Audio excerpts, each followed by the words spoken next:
Assalamualaikum warahmatullahi wabarakatuh.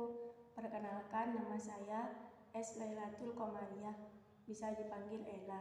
Saya dari kelas 11 IPS 1, nomor absen 30. Di sini saya akan mempresentasikan sejarah perkembangan demokrasi di Indonesia dari tahun 1945 sampai sekarang. Pengertian demokrasi menurut Abraham Lincoln.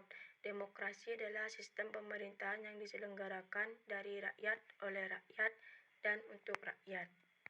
Secara umum, demokrasi Indonesia dibagi menjadi 4, yaitu demokrasi parlementer, demokrasi terpimpin, demokrasi Pancasila, demokrasi transisi. Demokrasi parlementer 1945 sampai 1959. Era demokrasi parlementer di Indonesia seringkali disebut sebagai era demokrasi liberal. Munculnya sistem parlementer di Indonesia karena jatuhnya kabinet presidensial pertama pada tanggal 14 November 1945 yang disebabkan oleh keduanya maklumat wakil presiden pada tanggal 16 Oktober 1945. Masa ini adalah masa kejayaan demokrasi di Indonesia, karena hampir semua elemen demokrasi dapat ditemukan dalam perwujudan kehidupan politik di Indonesia. Karakteristik demokrasi parlementer ada 5, yaitu 1. Sistem multipartai. 2. Basis sosial ekonomi yang masih sangat lemah. 3. Pengawasan ketat dari parlemen. 4. Parlemen pemegang kekuasaan politik terbesar. 5. Kabinet pemerintahan koalisi tidak stabil. Kabinet pada masa demokrasi parlementer. Kabinet Nasir, September 1950 sampai Maret 1951. Kemudian Kabinet Sukiman, April 1951 sampai April 1952. Kemudian Kabinet Wilopo, April 1952 sampai Juni 1953. Kemudian Kabinet Ali Sastro Amijoyo, Juli 1953 sampai Agustus 1955. Kemudian Kabinet Burhanuddin Harahap, Agustus 1955 sampai Maret 1956. Demokrasi terpimpin pada tahun 1959 sampai 1966. Masa demokrasi terpimpin dalam banyak aspek telah menyimpang dari demokrasi konstitusional dan lebih menampilkan beberapa aspek dari demokrasi rakyat.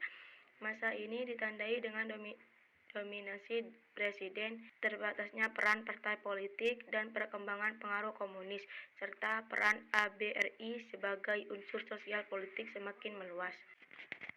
Karakteristik demokrasi terpimpin dibagi menjadi 4, yaitu sistem kepercayaan melemah. 2.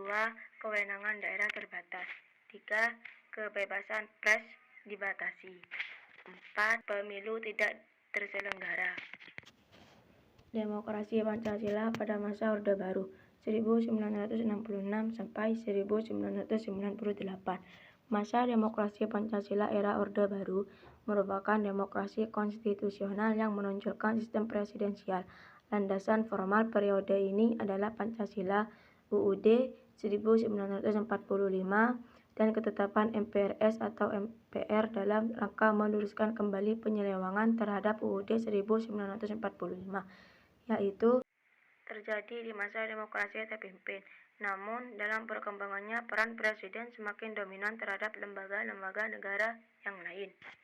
Karakteristik demokrasi Pancasila pada masa Orde Baru. 1. Kekuasaan presiden sebagai kepala negara dan kepala pemerintahan sangat tinggi. 2. Tidak ada pergantian kekuasaan politik. 3. Pembatasan peran dan fungsi partai politik. 4. Kebebasan pers dibatasi. 5. Dominannya peran ABRI. Demokrasi transisi atau reformasi pada tahun 1998 sampai sekarang. Era reformasi diawali dengan turunnya Soeharto karena demonstrasi massa yang dimotori mahasiswa pada tahun 1998.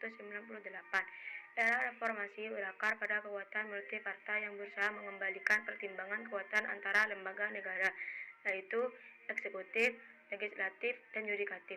Pada masa ini, peran partai politik kembali menonjol, sehingga iklim demokrasi memperoleh nafas baru. Karakteristik demokrasi transisi yaitu 1. Sistem multipartai, 2. Pemilu lebih demokratis, 3. Kebebasan pers lebih baik, 4. Dibentuknya komisi independen, 5. Dilaksanakan rotasi kekuasaan.